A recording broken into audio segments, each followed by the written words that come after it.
Dante rescuing everyone mid-air was actually really cool. Um, because he is like, I don't know what to do. Any suggestions, anyone, please help. So Enzo gave him the idea of the parachutes. He goes, gets them. He was able to save 3 people with the parachutes because there were only 3 for some reason. Um, and then again, if you heard buzzing, I just got a YouTube notification. This time by Evanescence. Go figure. I'm talking about Devil May Cry. um, but when he finally does activate his DT form, his Devil Trigger form, the fact that they played the song Devil Trigger from DMC5 was so fitting for me for 2 reasons. One, Johnny Young Bosch is now voicing Dante, and he was the original voice actor for Nero in DMC4 and 5. And Devil Trigger was Nero's theme for DMC5. And 2, YouTube, shut up! No, 2, it was appropriate because, pull my Devil Trigger, and Dante goes Devil Trigger for the first time. Um, so I thought that song was very fitting for that scene. And I've heard people be like, why are they playing Nero's theme song for Dante? And it's just like, dude, do not die on that hill. Please don't. There are other hills to die on. Um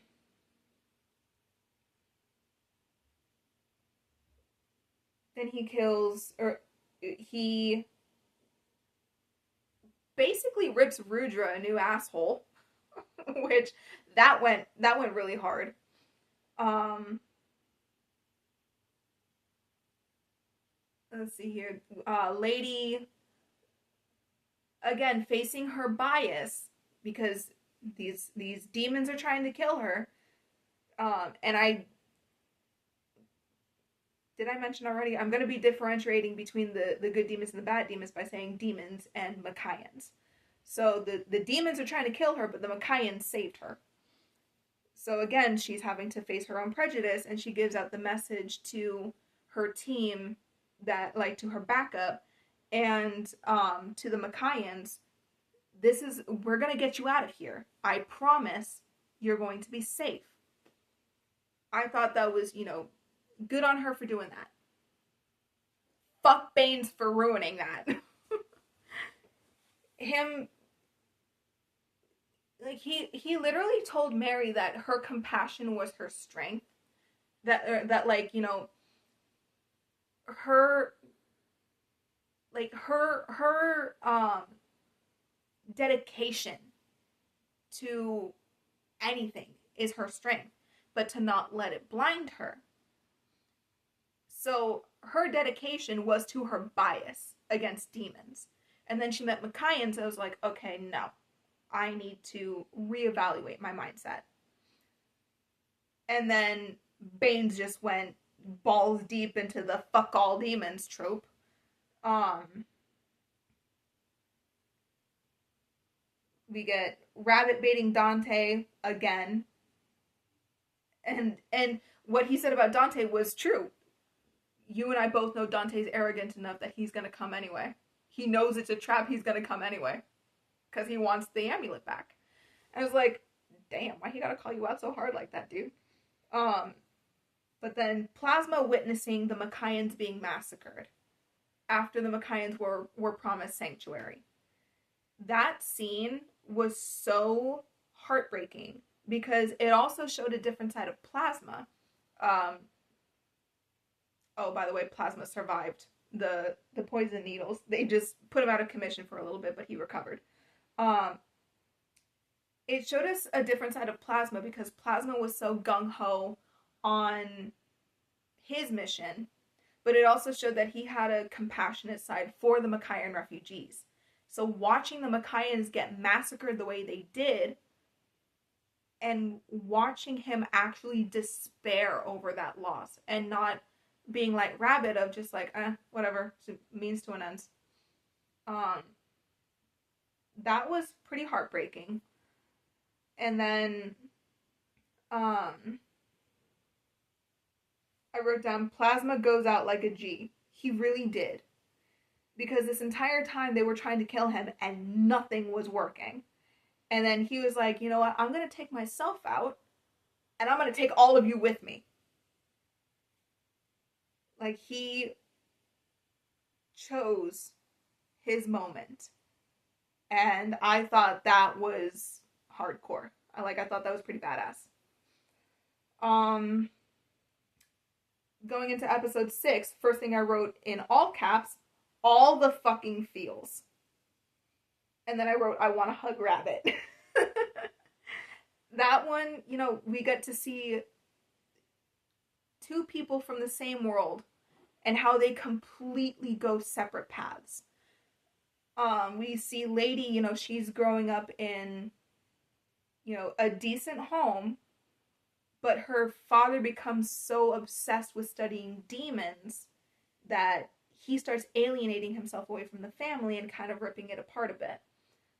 But for the most part, you know, she did have, you know, both parents were technically around. She had a best friend that visited her regularly and played with her little demon hunting games, even though they made him uncomfortable. And, you know, she had a relatively stable childhood. Whereas we cut to this boy on the doorsteps of, it's either an orphanage or a foster home. And first hint we get to it being Rabbit is the fact that he's holding an Alice in Wonderland book. Or just like, Alice in Wonderland, is this Rabbit? Is this his backstory? Am I gonna fall in love with him? Oh no! That kind of thing.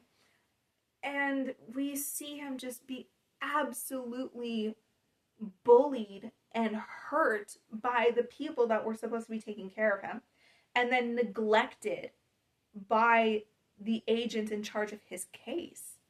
And unfortunately, that is happening in today's world. Like, there have been so many cases of, you know, DCFS workers neglecting their cases. And yeah, it's because they don't have enough case workers for the amount of case loads they have. But at the same time, I feel like overworking, like being overworked is no excuse for negligence. But we see with this guy just like the pure disconnect from his job, leaving this little boy in an orphanage, seeing the bruises on his face as he's actively pleading for him, take me out of here. Like, unfortunately, that is something that we see way too often in real life. Him happening across a random tear in the wall and ending up in Mackay.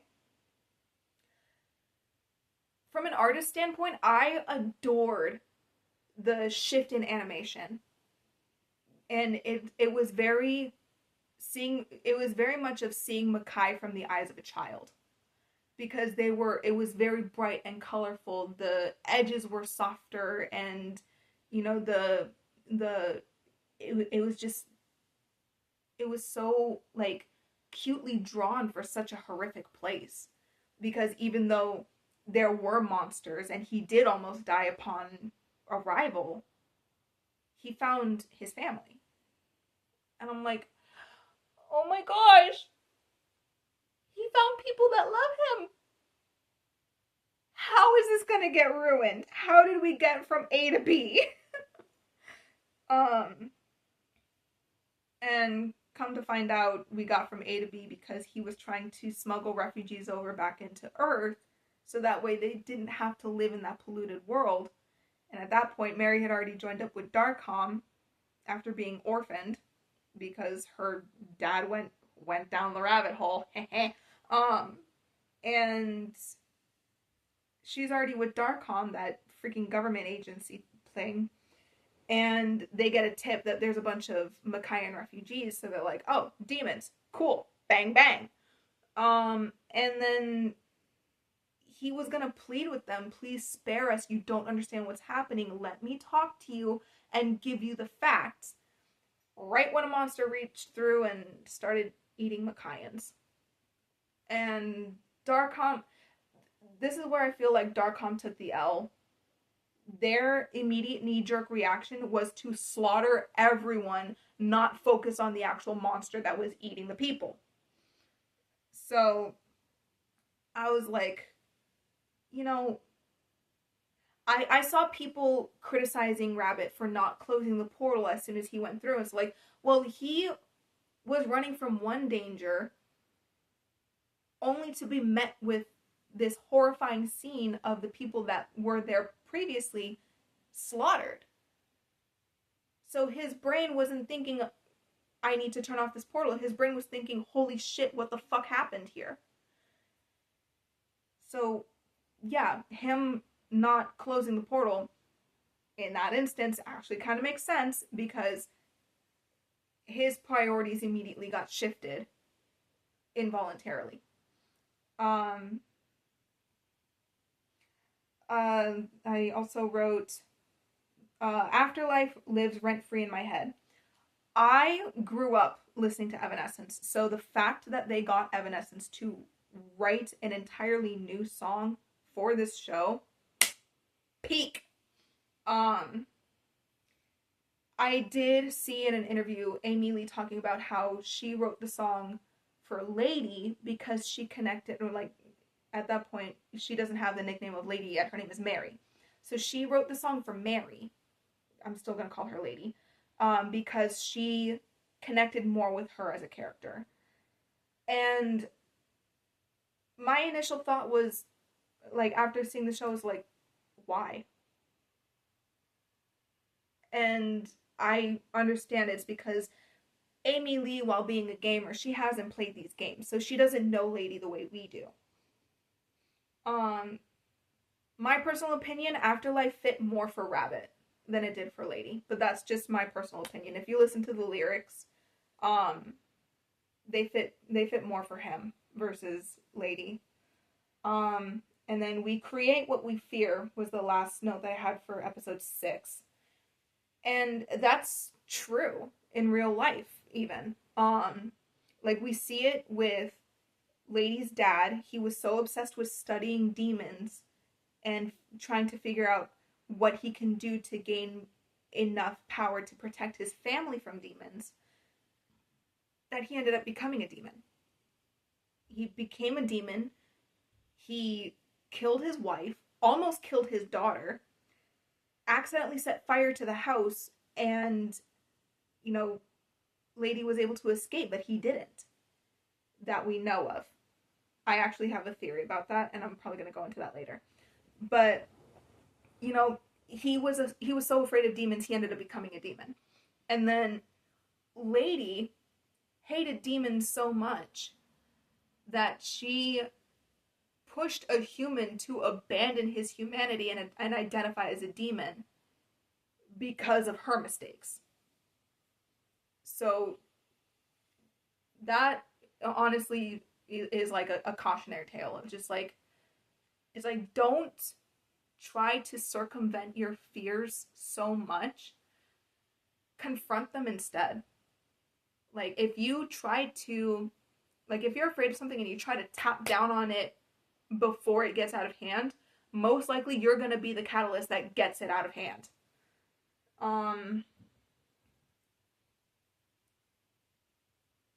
Episode 7, fucking Nilo Angelo? Yeah, we get Nilo Angelo, and anyone who knows the games understands that Nilo Angelo is Virgil.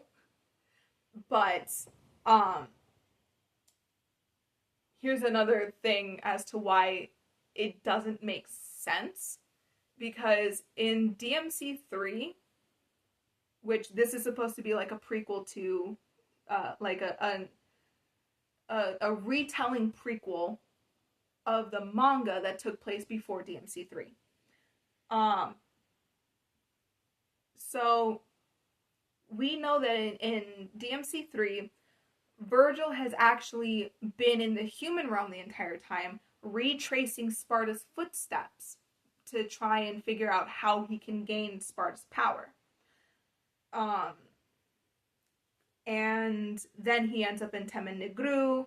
He's led astray by Arkham, and he and Dante have a fight.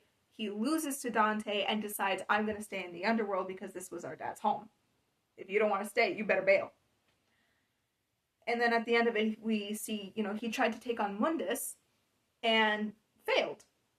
Then we cut to DMC1. We're confronted by a demon soldier named Nilo Angelo. And in the final fight against Nilo Angelo, when you knock off his helmet, it's revealed that he was actually Virgil. And Virgil had been, forcibly mutated into Nilo Angelo is the easiest way I can describe it. But it's revealed in the manga that before that happened, he was relentlessly tortured beyond belief by Mundus trying to break him in order to turn him into a faithful soldier. Which is already heartbreaking enough. Like, my poor boy. But in the show, we are introduced to Virgil as Nilo Angelo. But we haven't seen anything of Arkham and Temen Negru and, Virgil trying to confront Mundus leading up to that. So we're like, how is Nilo Angelo here? Why is Virgil in the underworld when none of this has happened yet? How did he get here? I understand season 2 is actually supposed to be more Virgil-centric, so maybe we will get an answer to that. Then I also wrote, why is Lady still so aggro with Dante? Seriously. At this point, like he said, he's rescued her 3 times. She refuses to acknowledge that and dumbs it down to 2.5. He's like, I just saved your life from an exploding building. And she's like, her literal response is, spare me the jack-off section. It's like, no, that's not what that was. You were literally glossing over the fact that he saved your life. And she's like, I would have gotten out on my own. Looks to the entirely destroyed building. Would you? Would you have gotten out on your own? I highly doubt it. What else? Oh, the song, the song Butterfly, Come My Lady. Even though I don't like the song, I did like that it was playing while Lady was approaching a car. And it said, Come My Lady, and, Lady's her nickname is, whatever. Epic bluff on Lady's part. That honestly was a really good bluff of locking Dante away and then bargaining, like using his life as a bargaining chip to get the amulet. She could have said, give me the amulet and the sword and shut down this portal. You're not doing anything. Otherwise, Dante's freaking barbecue chicken. But instead she only negotiated for the amulet. I honestly think that she was doing that on Dante's behalf, even though she probably will never admit that, because she knows how much the amulet means to Dante. And Rabbit's line of, how do you fit those balls in that skin-tight uniform, was honestly, like, it had no right being that funny. But, like, I agreed with him on that. It's just like, dude, where is this coming from? Lady in the games wasn't even this wordy. She would just come in, guns blazing, and then leave. Rabbit's sick of her shit, and I don't blame him. Speaks for itself. Enter Dante. Aw, he's worried about Lady. Yeah, anytime she looks like she's in danger, he immediately calls out to her, which I found very endearing. Because even though she's shot him, she's punched him, she's exploded his face, she's talked down to him the entire time, he still cares about her well-being. And it's because she's human, and he cares about humans. Dante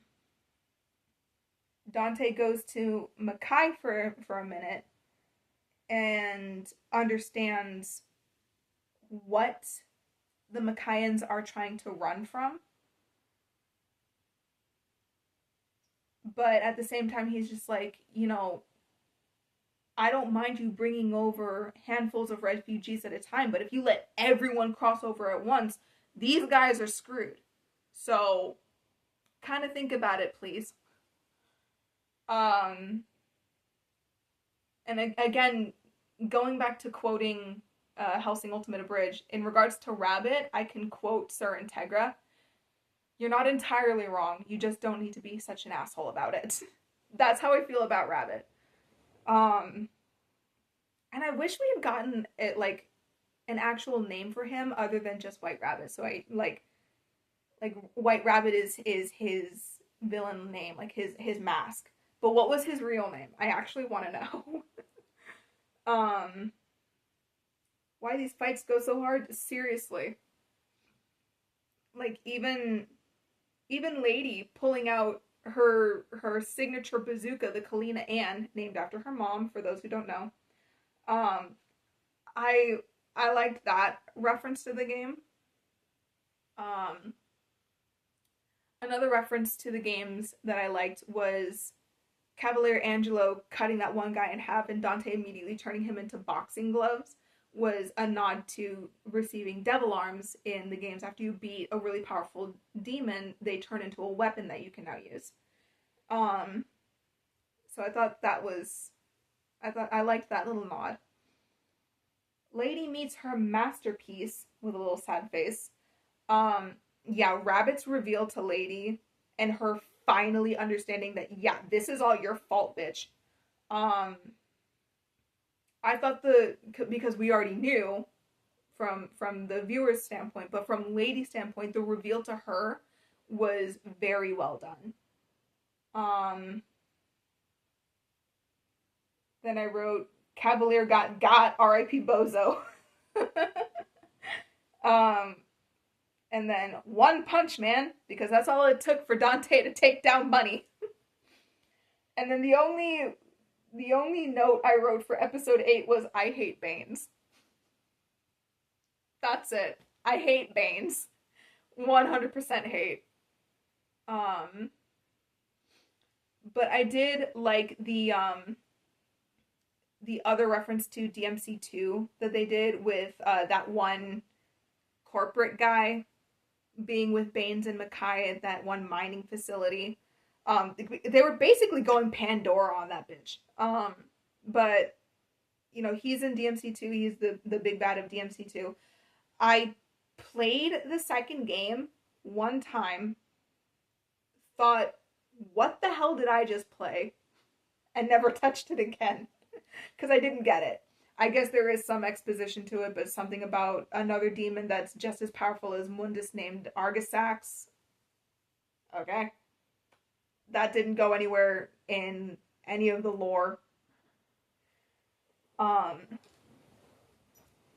And then the ending of them finally showing Virgil in his human form.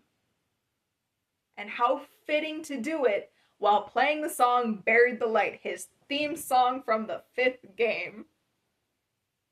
Granted, it was a remixed version of it with, you know, a female vocalist versus the hardcore metal vocal that we know and love of Casey Edwards. Yeah, overall, I do understand some of the gripes with this show. Like, but at the same time I can forgive some of the gripes about the show because it is not supposed to be a one-to-one recreation. It's a retelling. And the animation was really cool. I saw some people saying, you know, that the animation was a little stiff in some parts. I do agree that some of the animation could have been a little bit more refined, a little bit neater, but at the same time, as a fellow artist, that animation is leagues beyond what I could ever hope to do as I am now. So I have no room to criticize. The 3D animation did look a little wonky in some parts, but because it wasn't the main focus of it, I can easily look past that. The voice acting was absolutely amazing. They better fix Lady. I will not let that go. And I will die on that hill if they don't. I can't wait for next season to see what they do with Virgil. R.I.P. Kevin Conroy. But I hope Baines gets got next season. Like, I honestly hope he just gets obliterated. Also, R.I.P. Enzo. I kind of glossed over that because, again, the only note I had for episode 8 was I hate Baines. But, you know, Enzo's foreshadowing of him saying I'd take a blade for you and then getting stabbed by White Rabbit was very sad. I did enjoy Enzo, like, more than I initially thought I would. I was just like, okay, you know, I vibe with this guy. I really like him. And then they took him out and I was just like, oh no. Why they gotta do that? But I get it, you know. A hero's gotta have some form of motivation for something, right?